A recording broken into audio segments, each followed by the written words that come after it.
ചപ്പാത്തിയുടെ ഒക്കെ ഒപ്പം കഴിക്കാൻ പറ്റിയ ഒരു അടിപൊളി കോമ്പിനേഷൻ നോക്കിയാലോ. ഇവനാണ് ഇന്നത്തെ നമ്മുടെ താരം. റെഡ് റാഡിഷ് എന്നാട്ടോ ഞങ്ങൾ പറയുന്നത്. നിങ്ങൾക്കറിയാവുന്ന പേരെന്താന്ന് കമന്റ് ബോക്സിൽ മെൻഷൻ ചെയ്യാൻ മറക്കരുത്. കഴുകി വൃത്തിയാക്കിയ റാഡിഷ് വട്ടത്തിൽ കനം കുറച്ചാട്ടോ ഞാനിവിടെ അരിഞ്ഞെടുത്തേക്കുന്നത്.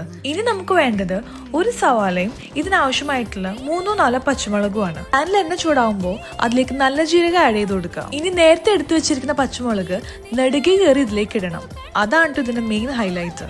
ഇനി നമുക്കിതിലേക്ക് എടുത്തു വെച്ചിരിക്കുന്ന സവാള ചെറിയ കഷ്ണങ്ങളാക്കി അരിഞ്ഞിട്ട് കൊടുക്കാം. സവാള ഒന്നും നല്ലപോലെ വരണ്ടു വരുമ്പോഴേക്കും പൊടികളായിട്ട് ഞാനിവിടെ മഞ്ഞപ്പൊടി, കാശ്മീർ ചില്ലി, പെരുംജീരകപ്പൊടി, ജിഞ്ചർ ഗാർലിക് പേസ്റ്റും ആവശ്യത്തിന് ഉപ്പിട്ട് നല്ലപോലെ സോട്ട് ചെയ്യുക. അതിന് പച്ചമുളക് ഒന്ന് മാറുമ്പോൾ അരിഞ്ഞു വെച്ചിരിക്കുന്ന റാഡിഷും കൂടെ ആഡ് ചെയ്ത് നല്ലപോലെ സോട്ട് ചെയ്ത് കൊടുക്കുക. ശേഷം നമുക്കിത് അടച്ചു വെച്ച് ഒരു 5 മിനിറ്റ് വേവിക്കാം. വേവ് കുറവായതുകൊണ്ട് തന്നെ ഇത് കുക്ക് ചെയ്യാൻ ഒത്തിരി സമയമൊന്നും വേണ്ട കേട്ടോ. നമുക്കിത് തുറന്നു വെച്ച് ഒരു 5 to 8 മിനിറ്റ് സോട്ട് ചെയ്ത് കൊടുത്താൽ സംഭവം റെഡി. ചപ്പാത്തിയുടെ കൂടെ നമ്മുടെ ഈ കറിയും കുറച്ച് തൈരും പിക്കിളും കൂടെ ഉണ്ടെങ്കിൽ സംഭവം അടിപൊളി.